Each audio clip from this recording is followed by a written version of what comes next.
Prime Minister Stephen Harper is on his way to Europe. On a rain-soaked runway in Ottawa, he boarded the government's freshly painted plane earlier this morning. He will make stops in London and Paris before attending a G8 summit in Northern Ireland. The CBC's chief political correspondent, Terry Malewski, is traveling with the Prime Minister. Before boarding the plane, Terry outlined what the Prime Minister is hoping to accomplish.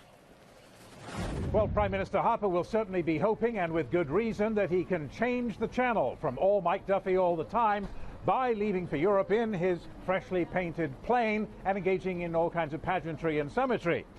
He does have a chance to change the channel, at least on his first leg of his trip in London, when he meets the Queen and makes an address to the British Parliament in the robing room, surrounded by ornate representations of the legend of King Arthur and the Knights of the Round Table. That's going to feel a whole lot better than getting peppered with accusations every day by Tom Mulcair in the Canadian House of Commons. After that, he has a meeting with British Prime Minister David Cameron. Then he goes to Paris and meets with the French President, Francois Hollande. In both cases, they'll talk about the long march to a free trade agreement with Europe, which is taking much longer than was promised.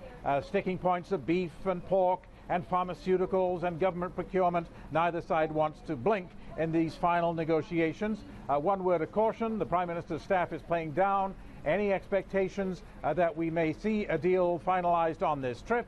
But of course, that is what you would expect them to say if they weren't quite there, hoping to surprise us. Better to play expectations down rather than play them up and say we're going to get a deal and then have folks like me report that he failed to do so. Now, after France, the Prime Minister goes to Ireland for the weekend. No coincidence that France and Ireland are the two big holdouts on this European free trade agreement, particularly with respect to beef.